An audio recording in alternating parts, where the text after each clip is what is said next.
제발, 절대로 그 집에는 가지 마. 약속해줘. 이 한마디가 모든 비극의 시작이었다. 남편의 마지막 숨결과 함께 남겨진 이 부탁은 아내의 인생을 송두리째 흔들어 놓았다. 평생 남편의 곁을 지키며 묵묵히 살아온 그녀는 남편이 감춰온 비밀의 문을 열게 된다. 그리고 그 문 뒤에는 누구도 예상치 못한 진실과 거대한 전원점이 기다리고 있었다. 들으시기 전에 채널 구독과 좋아요 부탁드립니다. 서울 마포구의 좁은 골목길, 겨울비가 억수같이 쏟아지는 아침이었다. 2021년 겨울, 도시는 여느 때처럼 분주했지만 윤지은의 세계는 정지해 있었다. 흐린 창밖을 바라보는 그녀의 눈빛에는 생기가 없었다. 방 안에는 아직 타다 남은 향의 연기가 어지럽게 흩날리며 천천히 천장을 향해 올라갔다. 책상 위에는 검은 리본이 달린 영정사진 하나가 놓여 있었다. 사진 속 강민준, 그녀의 남편이자 25년을 함께한 동반자는 여전히 따뜻한 미소를 짓고 있었지만 이제는 그 미소를 다시는 볼 수 없다는 사실이 지은의 가슴을 짓눌렀다. 마지막 순간 병실의 침대에서 남편은 그녀의 손을 꽉 쥐었다. 차갑게 식어가는 손끝, 거친 숨결 사이로 간신히 뱉어낸 한마디. 지은아, 절대로 경주에 있는 그 한옥에 가지마. 약속해. 그 순간 지은은 눈물이 얼굴을 타고 흘러내렸지만 고개를 끄덕일 수밖에 없었다. 이유를 묻고 싶었지만 남편의 눈빛이 너무 간절했기 때문에 더는 말할 수 없었다. 그저 가슴 깊이 묵직한 돌덩이가 떨어지는 것처럼 답답했을 뿐이다. 남편의 장례식은 차갑고 쓸쓸하게 끝났다. 하객들은 하나둘 떠나고 집은 다시 고요해졌다. 딸 강수연조차도 곁에 오래 머무르지 못했다.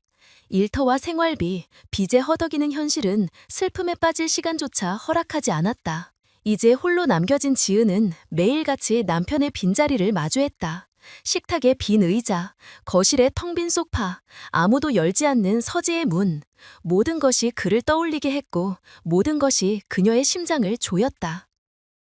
2주 후 오래된 나무 냄새가 배어있는 작은 법률사무소에서 지은은 낯선 현실과 마주했다. 검은 뿔대 안경을 쓴 변호사는 두꺼운 서류철을 정리하더니 조심스럽게 말했다. 윤지은 씨, 고인께서 생전에 남긴 문서와 물품이 있습니다. 이것은 직접 전달하는 특별한 유언이었어요. 그가 밀어낸 것은 작은 은빛 열쇠와 두툼한 봉투였다. 열쇠에는 낡은 꽃문양 장식이 달려 있었고 봉투 앞면에는 또박또박한 글씨로 지은에게 라고 적혀 있었다. 손끝이 떨렸다. 가슴이 두근거려 봉투를 제대로 닫을 수도 없었다. 마치 이 순간이 남편과 다시 연결되는 마지막 다리 같았다. 지은은 천천히 봉투를 열었다. 편지 속 글씨는 여전히 정갈하고 단호했다. 지은아, 이 편지를 읽고 있다면 나는 이미 곁에 없겠지. 미안하다. 그동안 말하지 못한 것이 너무 많다. 하지만 무엇보다 숨겨온 한 가지가 있어. 경주에 있는 우리 집, 그 한옥은 이제 네 것이야. 나는 지난 3년 동안 그 집을 완전히 바꿔놓았어. 상처로 가득했던 어린 시절의 기억을 지워내고 너에게 어울리는 곳으로 만들고 싶었어. 집안에 놓아둔 노트북을 꼭 열어보길 바란다. 비밀번호는 우리가 처음 만난 날, 그리고 네 성씨를 붙인 것이야. 지은아, 부디 한 번은 그 집에 가줘. 그 후에 어떤 결정을 하든 네 자유야. 사랑한다. 끝없이. 민준. 편지를 읽는 순간 지은은 숨이 막혔다. 약속과 배신, 혼란과 그리움이 한꺼번에 밀려왔다. 남편은 마지막까지 가지 말라고 했으면서도 동시에 꼭 가달라고 부탁했다. 그 모순 속에 어떤 진실이 숨어 있는 걸까? 눈물은 다시 흘렀다. 하지만 이번에는 단순한 슬픔이 아니었다. 알 수 없는 두려움과 호기심이 뒤섞여 가슴을 짓눌렀다. 손에 준 열쇠가 유난히 무겁게 느껴졌다. 그날 밤 지은은 잠들지 못했다. 빗방울이 창문을 두드리는 소리에 맞춰 생각은 끝없이 이어졌다. 민준 씨, 왜 이제야 말했나요? 왜 나를 멀리하려 했나요? 당신의 마지막 부탁을 어기고 그 집에 가도 되는 걸까요? 아니면 당신이 원한 대로 평생 모른 척하며 살아야 하나요? 침대 옆 사진을 바라보았다. 사진 속 남편은 여전히 환하게 웃고 있었다. 하지만 그 웃음은 이제 그녀에게 질문이었다. 다음 날 아침 해가 희미하게 비칠 무렵 지은은 결심했다. 민준 씨, 미안해요. 하지만 난 가야겠어요. 이 열쇠를 쥔 이상 나는 진실을 알아야 해요. 그녀의 눈빛에는 두려움과 함께 새로운 결의가 담겨 있었다. 이 순간부터 지은의 삶은 더 이상 어제와 같지 않았다. 그녀는 남편이 숨겨온 비밀의 문을 열기 위해, 그리고 아직 알지 못하는 거대한 진실과 마주하기 위해 경주로 향하는 길에 오르게 될 것이었다. 그리고 그녀조차 모르는 사이 이 선택은 단순히 한 집을 찾는 일이 아니라 사랑과 배신, 욕망과 희생이 얽힌 거대한 싸움의 시작이었다. 오늘도 힘드셨죠, 선생님? 교무실의 젊은 동료 교사가 건네는 짧은 인사 속에는 예의보다 거리감이 더 짙게 묻어 있었다. 윤지우는 억지로 미소를 지었다. 하지만 그 미소는 금세 무너졌다. 그녀의 하루는 이미 웃음을 감당하기에 너무 무거웠다. 지은은 서울 마포구의 낡은 아파트에서 홀로 살았다. 남편을 잃은 후 집안의 공기는 늘 눅눅하고 무거웠다. 전등 불빛마저 흐리게 느껴졌고 창문 틈새로 스며드는 겨울바람은 그녀의 빈자리를 더 크게 도드라지게 만들었다. 퇴근 후 현관문을 열면 들려오던 반가운 목소리는 사라졌다. 신발장에는 더 이상 두 켤레의 구두가 나란히 놓이지 않았다. 그저 텅 빈 공간이 그녀를 기다리고 있었다. 다녀왔습니다. 습관처럼 소리내어 인사해도 대답은 돌아오지 않았다. 그 정적이 그녀를 더 잔인하게 조였다. 학교에서의 하루도 다르지 않았다. 아이들은 그녀를 까다로운 선생님이라고 수근거렸다. 남편의 부고 소식이 알려진 뒤로 몇몇 학생들은 동정의 눈빛을 보냈지만 그마저도 오래가지 않았다. 혼자 사는 건 되게 외로우시겠다. 누군가 던진 말에 반 아이들이 킥킥 웃음을 터뜨린 적이 있었다. 그 순간 지은은 웃음을 가장했지만 손끝은 떨리고 있었다. 그녀의 눈빛은 창문 밖으로 달아나듯 멀어졌다. 교무실에서도 마찬가지였다. 젊은 동료 교사들은 결혼 준비, 육아 고민, 승진 시험 이야기를 나누었다. 그 대화 속에서 지은은 언제나 그림자였다. 그녀가 끼어들 수 있는 자리는 없었다. 점심시간, 식당에서 다른 교사들과 함께 앉았을 때였다. 선생님은 이제 혼자이시니 편하시겠어요. 하고 싶은 거 다 하실 수 있잖아요. 누군가 농담처럼 던진 말이지만 지은의 가슴은 철렁 내려앉았다. 편하다니, 그게 어떻게 편한 거지? 그녀의 속마음은 속삭였지만 입술은 닫혀 있었다. 대신 고개를 끄덕이며 억지 미소를 지었다. 그러나 그 순간 숟가락이 국그릇에 부딪히는 소리가 유난히 크게 들렸고 그 소리가 그녀의 심장을 찌르는 것 같았다. 숨이 막히고 목구멍이 꽉 막힌 듯 답답했다. 집에 돌아와도 상황은 크게 다르지 않았다. 저녁을 준비하면서도 혼잣말을 하지 않으면 고요가 너무 무거웠다. 민준 씨, 오늘은 아이들이 조금 조용했어요. 당신이 있으면 이 집이 훨씬 따뜻할 텐데. 하지만 말이 끝나기 전에 눈물이 흘러내렸다. 부엌 창가에 놓인 작은 화분조차도 그녀에게는 위로가 되지 않았다. 밤이 되면 더 외로웠다. 창문 너머 도시의 불빛은 여전히 화려했지만 지은의 방 안은 공허하기만 했다. 휴대폰 속 연락처를 뒤적이다가도 전화할 사람은 없었다. 딸 수연조차 바쁘다는 핑계로 전화를 피하곤 했다. 엄마, 나 지금 미팅이야. 나중에 얘기해요. 짧게 끊기는 딸의 목소리에 지은은 더 이상 붙잡지 않았다. 나는 언제부터 이렇게 주변에서 밀려나게 된 걸까? 학교 복도에서 아이들의 웃음소리가 울려 퍼질 때면 지은의 걸음은 느려졌다. 그 웃음 속에 자신은 포함되지 않는다는 사실을 알기 때문이었다. 아이들이 그녀를 스쳐 지나갈 때 누군가는 선생님은 왜 늘 그렇게 무표정하세요? 라고 속삭였다. 그 말이 귀에 박혀 밤새 마음을 흔들었다. 무표정이라는 건 사실 울음을 삼킨 얼굴이었다. 그러나 아무도 그것을 알지 못했다. 가끔은 동료 교사들의 시선도 그녀를 짓눌렀다. 선생님, 요즘 많이 힘드실 텐데 괜찮으세요? 그 물음은 친절한 듯 했지만 동시에 동정의 울타리 속에 가두는 것 같았다. 지은의 눈빛은 순간 흔들렸지만 곧 차갑게 굳어졌다. 괜찮아요. 저는 괜찮습니다. 말끝은 떨렸지만 누구도 그것을 깊이 들으려 하지 않았다. 수업 시간, 교탁 앞에 서 있는 그녀의 눈에 아이들의 표정이 들어왔다. 한쪽에서는 졸고 한쪽에서는 몰래 휴대폰을 보았다. 지은은 목소리를 높였다. 집중하세요. 지금은 문학 시간입니다. 하지만 돌아오는 것은 무심한 시선뿐이었다. 교실 한 구석에서 누군가 킥킥 웃음을 참지 못했다. 그 웃음은 칼처럼 그녀의 자존심을 베어냈다. 내가 이렇게까지 무가치해진 걸까? 이 교단 위에서조차 인정받지 못하는 걸까? 퇴근길 버스 창가에 앉아 도시의 불빛을 바라보았다. 창문에 비친 그녀의 얼굴은 초라하고 지쳐 있었다. 버스 안에서 들려오는 청춘들의 웃음소리는 그녀를 더 외롭게 했다. 세상은 여전히 바쁘고 활기찼지만 자신은 그 흐름에서 벗어나 있었다.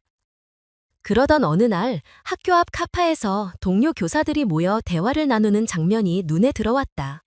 그들은 가족여행 계획, 새로 산 아파트, 자녀들의 성적 이야기를 나누고 있었다. 지은은 그 문 앞에 서서 잠시 망설였다. 들어가 함께 웃고 싶었지만 발걸음은 떨어지지 않았다. 결국 그녀는 고개를 숙이고 뒤돌아섰다.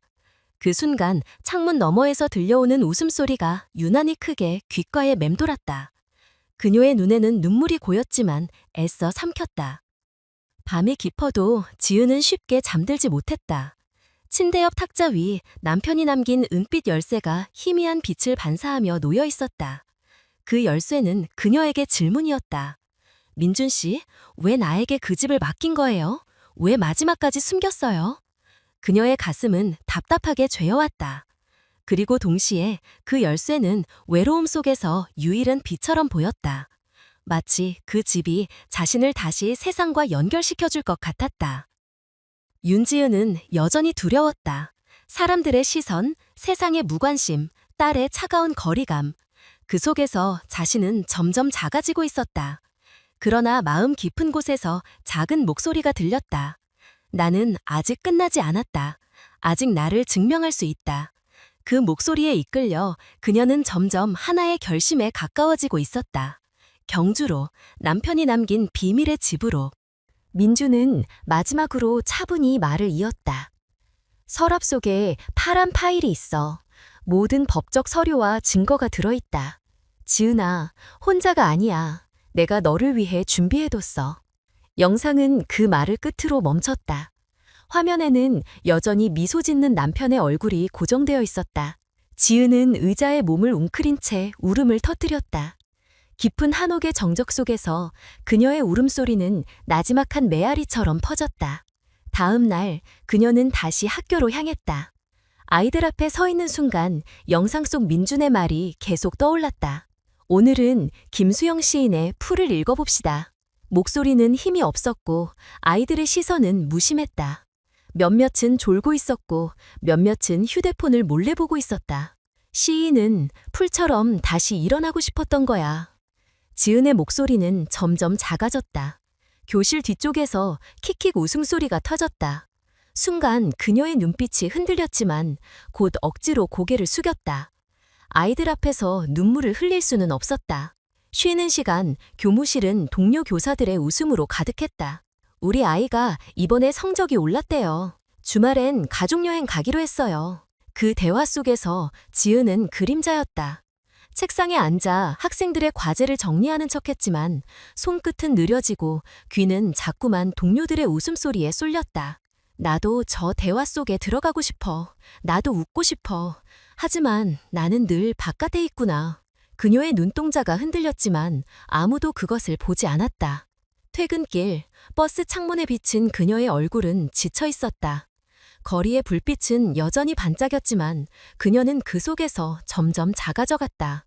집에 돌아오자 다시 정막이 밀려왔다. 주방 불빛 아래 앉아 김이 빠진 밥을 혼자 먹었다. 숟가락을 들다 말고 눈물이 솟아올라 밥 위로 뚝뚝 떨어졌다. 민준 씨, 당신이 있었다면. 끝내지 못한 말은 공허한 방 안으로 흩어졌다. 밤이 깊자 지은은 다시 노트북을 켰다. 정지된 화면 속 남편의 얼굴을 바라보며 속삭였다. 왜 나를 혼자 남겼나요?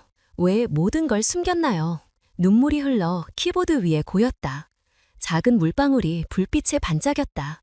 그 순간 그녀의 가슴 속에는 두려움과 희망이 동시에 피어올랐다. 나는 여전히 혼자야. 하지만 이 집, 이 영상, 이 열쇠, 어쩌면 내가 다시 살아갈 이유일지도 몰라. 윤지은 씨, 문 좀 열어주십시오. 우리와 얘기를 해야 합니다. 낯선 남성의 낮고 단단한 목소리가 한옥 대문 밖에서 울려 퍼졌다. 순간 지은의 심장은 쿵 하고 내려앉았다. 두 손으로 열쇠 꾸러미를 꼭 쥔 채 그녀는 한 발자국도 움직이지 못했다. 대문 너머로 발자국 소리와 낮게 주고받는 남자들의 대화가 흘러들어왔다. 비오는 겨울 저녁, 축축한 흙냄새와 함께 그 목소리들은 더욱 무겁게 들렸다. 얼마 전까지만 해도 지은의 하루는 고요한 반복이었다. 교실에서 학생들의 무심한 시선, 교무실의 형식적인 미소, 집으로 돌아오면 맞아주는 건 싸늘한 공기뿐이었다. 그녀는 늘 바깥에 서 있는 사람 같았다. 그런데 오늘 갑작스러운 방문자들이 찾아왔다. 남편 민준의 형제들이었다. 민준의 영상 속에서 경고했던 바로 그 사람들이었다. 대문이 철컥거리는 소리를 내며 억지로 흔들렸다. 지은 씨, 우리는 가족 아닙니까? 도망칠 필요 없어요. 가장 낮고 굵은 목소리, 장남 현우였다. 지은은 본능적으로 뒷걸음질 쳤다. 손끝이 식은땀으로 젖어들고 입술은 바짝 말랐다. 민준 씨, 당신이 말했던 게 바로 이거였군요. 그들이 벌써 찾아왔어. 그녀는 대문 앞에서 한참 망설이다가 결국 담장 옆 작은 창문으로 고개를 내밀었다. 빗물에 젖은 세 남자가 어둠 속에 서 있었다. 검은 코트와 반짝이는 구두, 그들의 차가운 눈빛이 낯설고도 두려웠다. 현우가 고개를 들어 그녀를 바라봤다.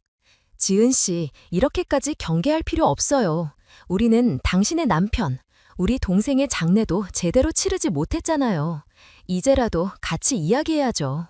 그의 말투는 부드럽게 들리려 했지만 입꼬리에 번진 냉소는 숨기지 못했다. 뒤쪽에 서 있던 차남 동진이 나섰다. 손에 든 검은 서류 가방을 흔들며 말했다. 민준이 상태가 좋지 않았다는 건 다 아는 사실입니다. 그가 정신적으로 온전했는지도 의문이에요. 그래서 그가 남긴 문서나 계약은 다시 검토해야 합니다. 결국 그 집은 우리 몫이라는 거죠. 지은의 눈빛이 흔들렸다. 그러나 곧 고개를 저으며 힘겹게 목소리를 냈다. 여긴 민준 씨가 제게 남긴 집이에요. 당신들 말대로라면 왜 저에게 직접 열쇠를 맡겼겠습니까? 말끝이 떨렸지만 그녀의 눈동자에는 억눌린 분노와 슬픔이 동시에 빛났다. 막내 상호가 낮은 목소리로 웃었다. 형수님, 세상 물정 모르시는 말씀 마세요. 돈이 얼마나 되는 땅인데 그냥 우리와 나누면 편해요. 괜히 혼자 고집 부리다간 더 힘들어집니다. 그 말에 지은의 손끝이 움찔 떨렸다. 억눌린 눈물이 치밀어 올랐지만 이를 악물고 고개를 들었다. 저는 돈이 아니라 민준 씨의 뜻을 지킬 겁니다. 그러나 그녀의 목소리에는 두려움이 깔려 있었다.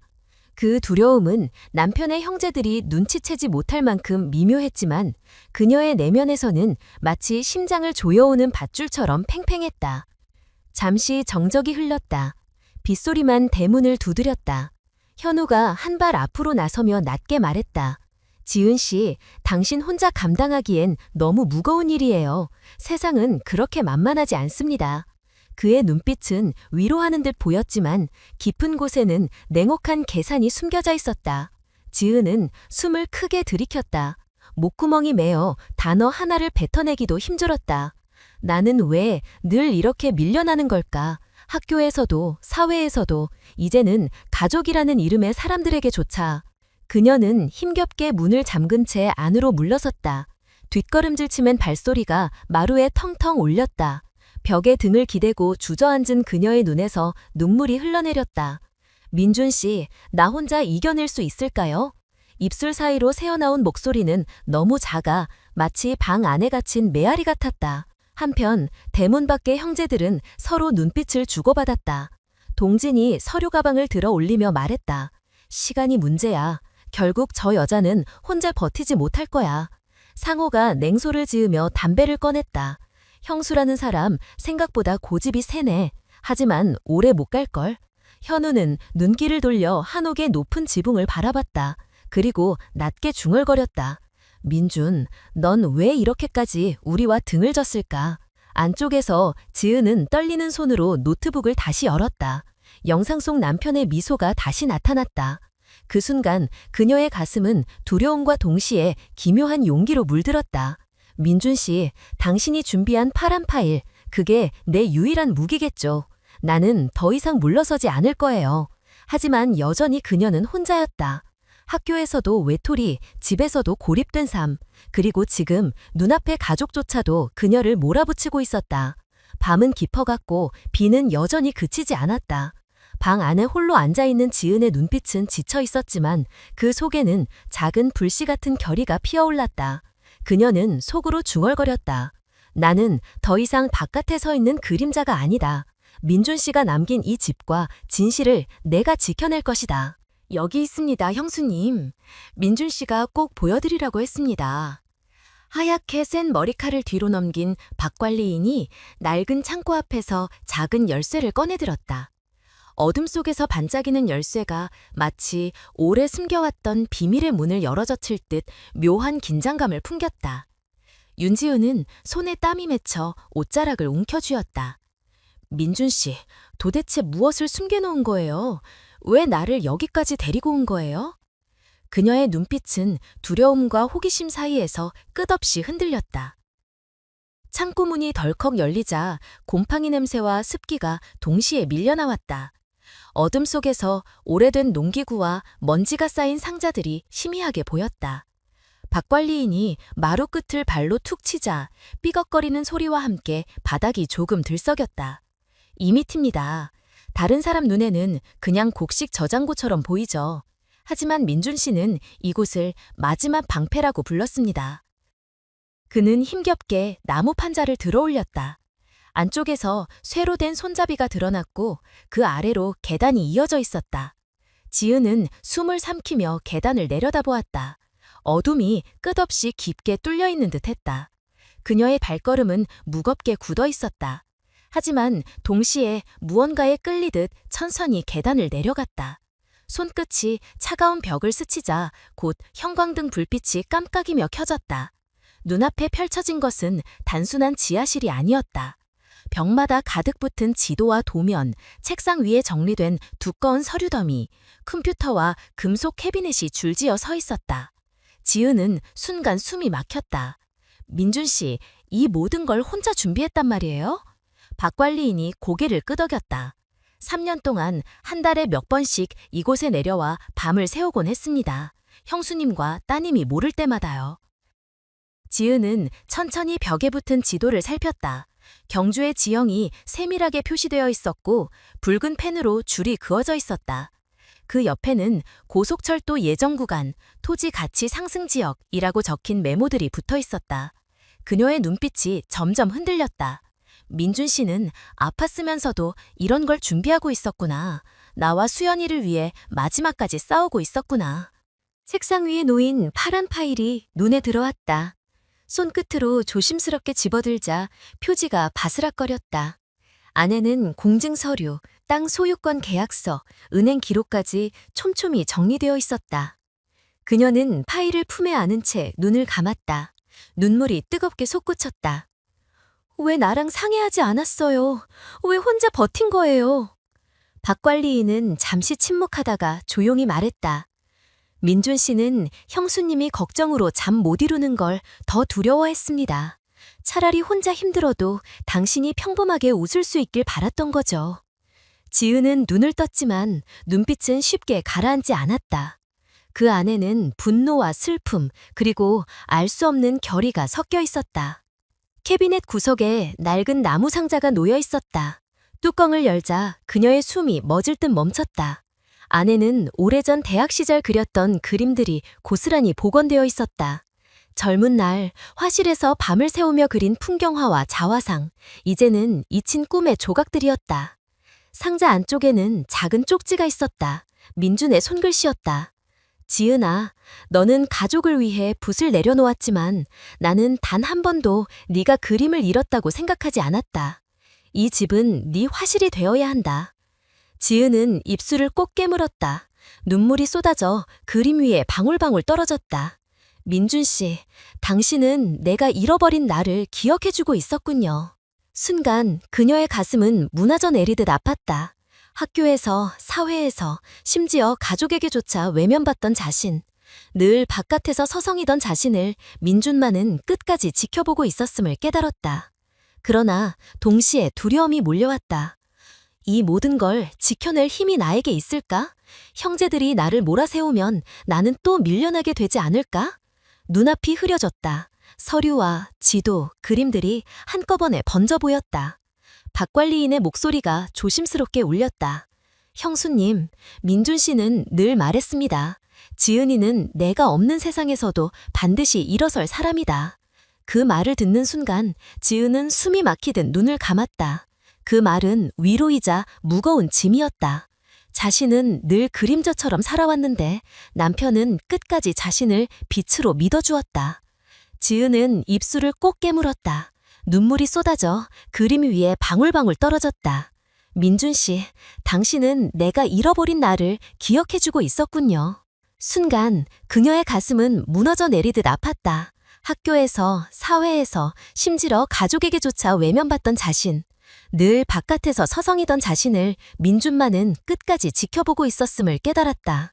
그러나 동시에 두려움이 몰려왔다. 이 모든 걸 지켜낼 힘이 나에게 있을까? 형제들이 나를 몰아세우면 나는 또 밀려나게 되지 않을까? 눈앞이 흐려졌다. 서류와 지도, 그림들이 한꺼번에 번져 보였다. 박관리인의 목소리가 조심스럽게 울렸다. 형수님, 민준 씨는 늘 말했습니다. 지은이는 내가 없는 세상에서도 반드시 일어설 사람이다.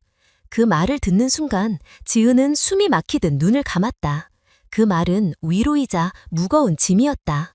자신은 늘 그림자처럼 살아왔는데 남편은 끝까지 자신을 빛으로 믿어주었다. 지하실의 공기는 무겁고 차가웠다. 하지만 지은의 심장은 뜨겁게 뛰고 있었다. 벽에 걸린 도면들이, 상자 속 그림들이, 파란 파일이 모두 한 목소리로 그녀에게 속삭이는 듯했다. 너는 더 이상 그림자가 아니다. 이제는 네 차례다. 그녀는 떨리는 손으로 파란 파일을 꼭 끌어안았다. 눈물에 젖은 눈빛은 여전히 흔들렸지만 그 깊은 솥에서는 작고 단단한 불씨가 피어나고 있었다. 엄마, 왜 이제야 말했어? 왜 나한테는 숨겼어? 수연의 목소리는 거칠고 날카로웠다. 현관문을 닫자마자 터져나온 말이었다. 윤지은은 순간 얼어붙은 듯 대답하지 못했다. 손에 들고 있던 장바구니가 힘없이 바닥에 떨어졌다. 사과와 달걀이 굴러가며 마룻바닥 위에서 둔탁한 소리를 냈다. 그 소리는 마치 지은의 심장에 돌멩이가 떨어지는 듯한 충격으로 번졌다. 며칠 전 지은은 남편의 형제들이 한옥 대문 앞에 찾아온 날 이후 내내 불안에 시달렸다. 한 발짝도 집 밖을 나서기가 두려웠고 교무실에서조차 동료들의 웃음소리가 마치 자신을 겨냥한 비웃음처럼 들렸다. 형수님, 혼자 버티다간 무너질 겁니다. 현우의 그 말이 머릿속을 떠나지 않았다. 이제는 딸마저 그녀를 몰아붙이고 있었다. 수연은 지갑을 던지듯 탁자 위에 내려놓았다. 삼촌들이 말했어. 아빠가 남긴 집 우리도 함께 나눠야 한다고. 엄마 혼자 다 차지할 게 아니래. 지은은 심장이 얼어붙는 것 같았다. 그 사람들 말 믿지 마. 네 아빠는 분명히 이 집을 우리에게, 나에게 맡겼어. 그러나 수연의 표정은 굳어 있었다. 엄마, 세상 일이 그렇게 단순하지 않아. 다들 나눠야 한다는 게 맞잖아. 돈이 얼마나 큰데.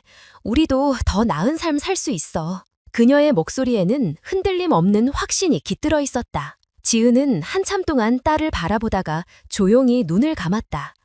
민준 씨, 당신이 가장 아꼈던 딸이 이제는 나를 믿지 않아요. 가슴이 조여와 숨조차 고르게 쉴 수 없었다.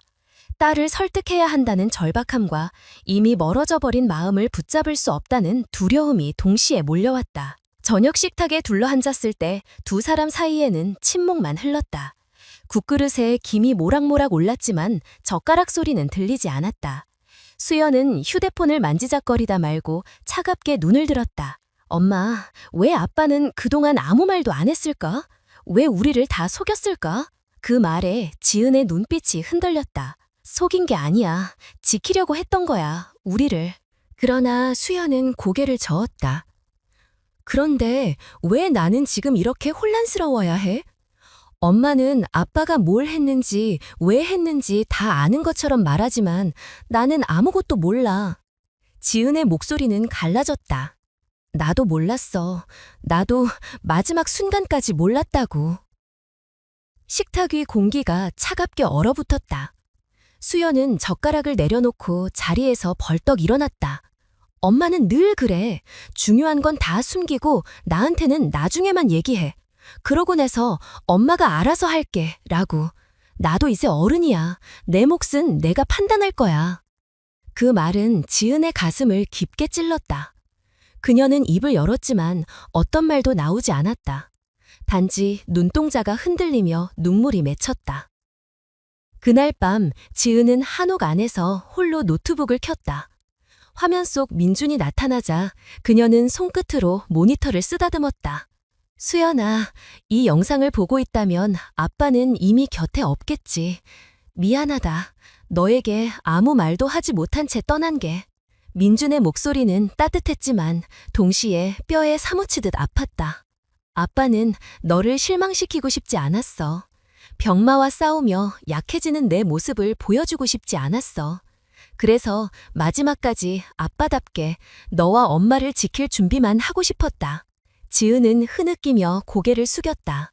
그리고 영상을 멈추지 않은 채 방문을 열고 수연을 불렀다. 수연은 여전히 냉랭한 표정으로 들어와 노트북 앞에 앉았다. 화면 속 민준이 딸을 바라보며 말했다.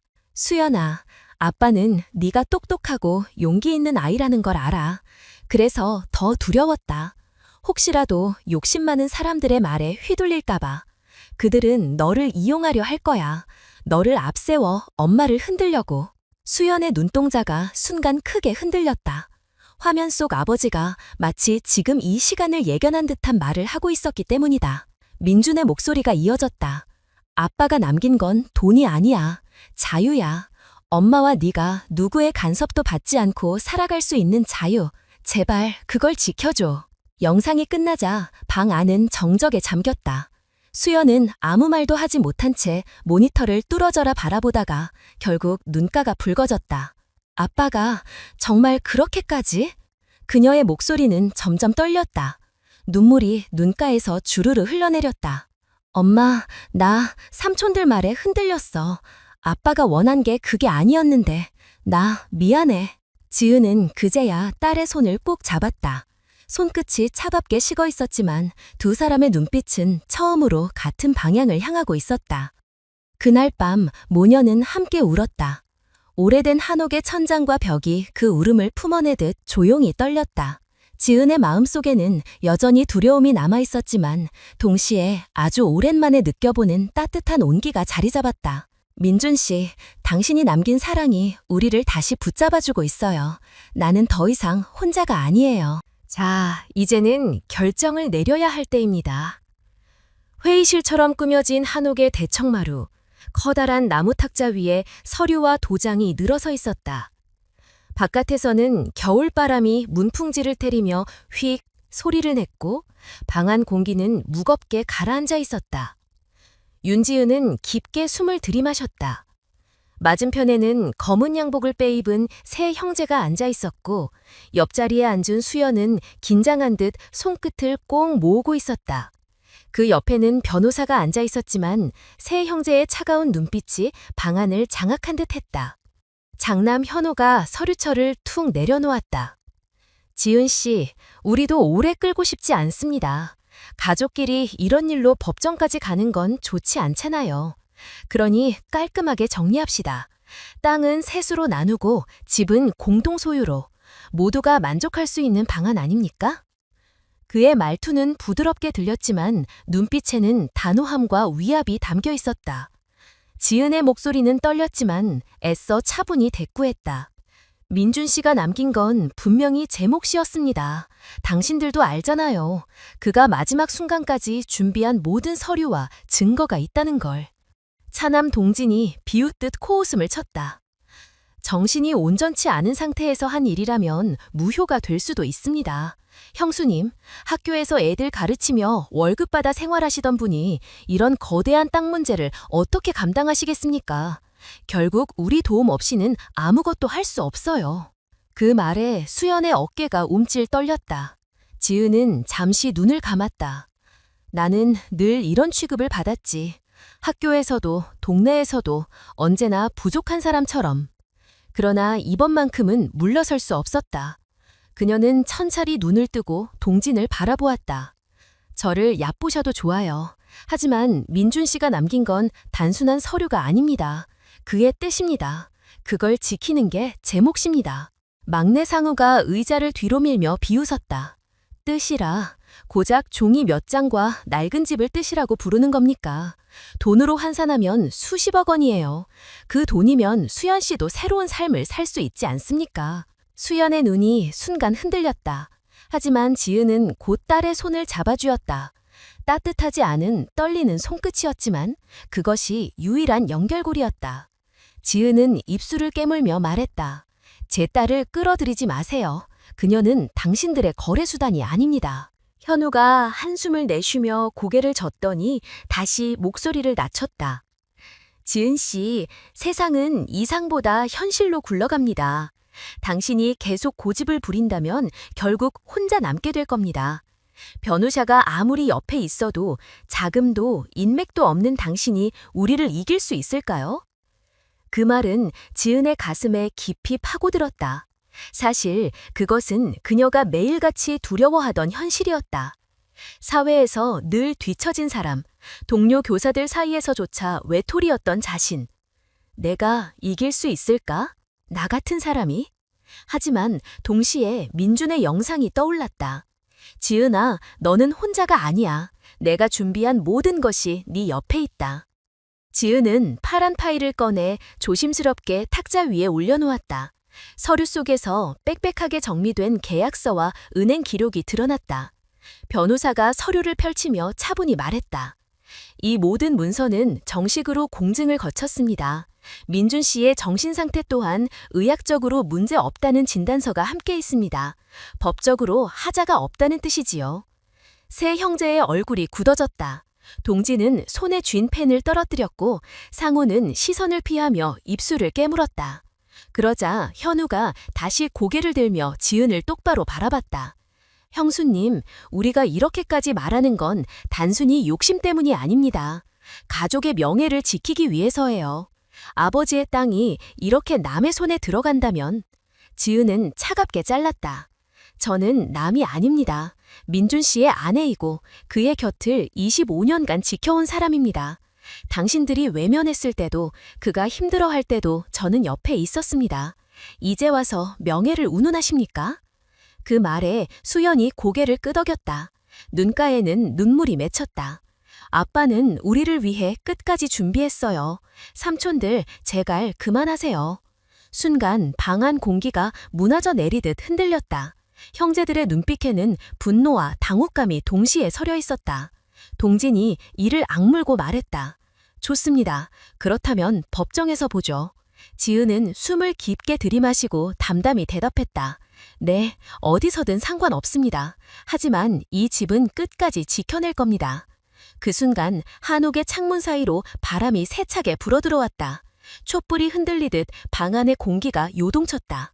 지은의 눈빛은 여전히 두려움으로 가득했지만 그 깊은 곳에는 흔들리지 않는 결의가 있었다.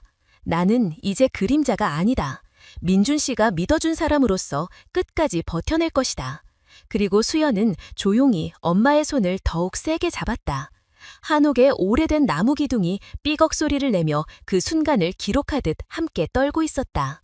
엄마, 봐, 꽃이 피었어. 소연의 목소리가 잔잔하게 울려 퍼졌다. 봄 햇살이 마당 가득 쏟아지던 날, 오래된 한옥의 뜰에는 붉은 모란이 활짝 피어 있었다. 겨울 내내 얼어붙었던 땅에서 피어난 그 꽃은 마치 새로운 시작을 알리는 듯 빛을 머금은 채 바람에 흔들리고 있었다. 윤지은은 마루 끝에 앉아 그 모습을 오래도록 바라보았다. 눈가에는 여전히 지난 세월의 고통이 스며 있었지만 그 위로 겹겹이 쌓인 눈물과 상처들이 햇살에 녹아내리듯 조금씩 풀려나가고 있었다. 민준이 떠난 지 몇 달, 삶은 여전히 쉽지 않았다. 형제들의 집요한 압박, 끝나지 않을 것만 같던 법적 절차들, 그리고 딸과의 갈등. 모든 것이 지은을 무너뜨리려 했지만 결국 남편이 남겨둔 신뢰와 사랑이 그녀를 일으켜 세웠다. 법정에서 최종 판결이 내려지던 날, 그녀는 떨리는 손으로 도장을 찍으며 속으로 중얼거렸다. 민준 씨, 드디어 당신의 뜻을 지켰어요. 이 집은 이제 우리 겁니다.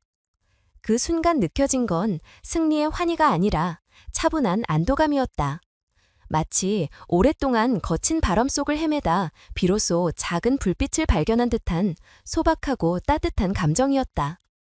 이제 지은의 하루는 조금씩 달라지고 있었다. 아침이면 마당의 모란 꽃과 새소리를 바라보며 깊은 호흡을 했다. 교무실에서도 더 이상 움츠러들지 않았다. 동료 교사들의 시선이 여전히 무심하게 스칠 때도 있었지만 그녀는 미소로 받아낼 수 있었다. 무엇보다 큰 변화는 수연이었다. 아버지의 영상 속 목소리와 진심을 받아들인 이후 딸은 더 이상 삼촌들의 말에 흔들리지 않았다. 오히려 엄마 곁을 지키며 함께 집을 돌보고 두 손으로 흙을 만지며 작은 텃밭을 가꾸었다. 어느 날 저녁 두 사람은 모닥불 앞에 앉아 조용히 대화를 나눴다. 엄마, 아빠가 떠난 건 아직도 믿기지 않아. 그런데 이상하게도 이제야 아빠가 더 가까이 느껴져. 지은은 눈시울이 붉어지며 고개를 끄덕였다. 그래, 나도 그래. 아마도 그건 아빠가 남긴 게 단순히 집이나 서류가 아니라 우리 마음속에 계속 살아있기 때문이겠지. 밤이 깊어지면 지은은 여전히 노트북을 켜고 민준의 영상을 틀었다. 하지만 이제는 눈물로만 보지 않았다. 영상 속 남편은 여전히 웃으며 그녀에게 말을 걸었고 그녀는 화면을 향해 조용히 대답했다. 오늘은 그림을 그렸어. 당신이 원하던 대로 화실에서 다시 붓을 잡았어. 나 이제 두렵지 않아. 벽에 걸린 캔버스에는 새로운 그림이 완성되어 가고 있었다. 집과 마당, 모란꽃과 함께 서 있는 두 인물. 희미하지만 분명히 닮은 모습의 남자와 여자, 그리고 그 옆에 서 있는 젊은 소녀. 그 그림 속 세 사람은 서로를 향해 웃고 있었다. 박 관리인은 여전히 묵묵히 집을 지키고 있었다. 그는 지훈에게 고개 숙여 인사하며 말했다. 민준 씨가 살아계셨다면 지금 형수님 모습을 보며 가장 기뻐했을 겁니다. 혼자 버티던 분이 이렇게 당당하게 이제는 민준 씨가 믿었던 그대로의 사람이 되셨습니다. 그 말에 지은은 잠시 하늘을 올려다보았다. 푸른 봄 하늘 위로 구름이 천천히 흘러갔다. 눈가에는 눈물이 맺혔지만 이번엔 따뜻한 눈물이었다. 마당 끝에서 수연이 흙 묻은 손을 흔들며 엄마를 불렀다. 엄마, 와서 좀 봐. 씨앗이 벌써 싹이 났어. 지은은 천천히 걸어가며 속으로 중얼거렸다. 민준 씨, 우리가 함께 키우던 꿈이 이렇게 자라나고 있어요. 당신이 떠난 자리를 이제는 새로운 생명이 메우고 있네요. 햇살이 붉게 저물 무렵 지은과 수연은 나란히 서서 모란꽃을 바라보았다. 그 순간 지은은 지난 몇 달의 고통스러운 기억들이 차례차례 스쳐 지나가는 걸 느꼈다. 외면과 조롱, 두려움과 눈물, 그리고 다시 일어선 결심까지. 하지만 마지막에 남은 건 고통이 아니라 감사였다. 자신이 버텨낸 시간들, 지켜낸 약속, 그리고 옆에 남아준 딸. 지은은 속삭이들 말했다. 사람은 혼자서는 약하지만 누군가를 위해 버틸 때 강해지나 봐. 민준 씨가 내게 준 사랑이 결국 나를 이렇게 만들었어. 바람이 살짝 불자 모란꽃의 붉은 꽃잎이 몇 장 바닥에 떨어졌다. 그러나 그것은 끝이 아니라 다시 돌아올 계절을 약속하는 순환의 일부였다. 지은은 그 모습을 바라보다가 잔잔히 웃었다. 삶도 그렇겠지. 끝난 것처럼 보여도 다시 이어지는 거야. 사랑도 희망도. 그날 밤 한옥의 마루에 앉아 그녀는 작은 등불을 켰다. 따스한 불빛이 어두운 마당을 환히 밝혔고 수연은 그 곁에 앉아 함께 웃었다. 그리고 지은은 마지막으로 속으로 다짐했다. 나는 이제 두렵지 않다. 사랑으로 남겨진 이 집을, 이 삶을 끝까지 지켜내겠다. 그리고 언젠가 또 다른 이에게 나눠줄 수 있기를. 화면처럼 펼쳐진 장면, 어둠 속에서도 꺼지지 않는 불빛, 모랑꽃의 붉은색, 그리고 모녀의 잔잔한 웃음. 이야기는 거기서 끝났지만 동시에 또 다른 시작이었다. 작은 희생이 세상을 바꾼다. 사랑으로 지켜낸 건 결코 사라지지 않는다. 지은의 눈빛은 그렇게 먼 곳을 향해 빛나고 있었다. 오늘 들려드린 긴 이야기의 끝까지 함께해 주신 모든 분들께 진심으로 감사의 마음을 전합니다. 이 이야기는 단순히 한 가정의 기밀이나 갈등을 넘어서 우리가 살아가며 반드시 마주하게 되는 사랑과 희생, 그리고 용기의 의미를 다시금 생각하게 하는 시간이었습니다. 삶은 때로 우리를 깊은 슬픔 속에 밀어넣지만 그 안에서도 누군가를 향한 믿음과 진심 어린 마음은 반드시 길을 밝혀줍니다. 작은 선의가 누군가의 인생을 지탱하고 한 사람의 희생이 세대를 이어 희망으로 이어질 수 있다는 사실을 잊지 않았으면 합니다. 오늘 이야기를 통해 여러분도 각자의 삶 속에서 사랑하는 사람들과의 관계를 돌아보고 혹시 마음속에 남아있는 다툼이나 오해가 있다면 용기 내어 화해하고 더 따뜻한 하루를 살아가시기를 바랍니다. 우리의 마음은 연결되어 있고 작은 배려 하나가 큰 기적이 되어 돌아올 수 있습니다. 앞으로도 저희는 이런 이야기를 통해 함께 울고 웃으며 마음을 나누고자 합니다. 오늘 이야기가 마음에 닿으셨다면 아래에 여러분의 소중한 느낌을 댓글로 남겨주시고 좋아요 버튼을 눌러주시면 큰 힘이 됩니다. 그리고 채널을 구독해 주신다면 더 많은 이야기를 나눌 수 있을 것입니다. 다시 한번 함께 해주셔서 진심으로 감사합니다.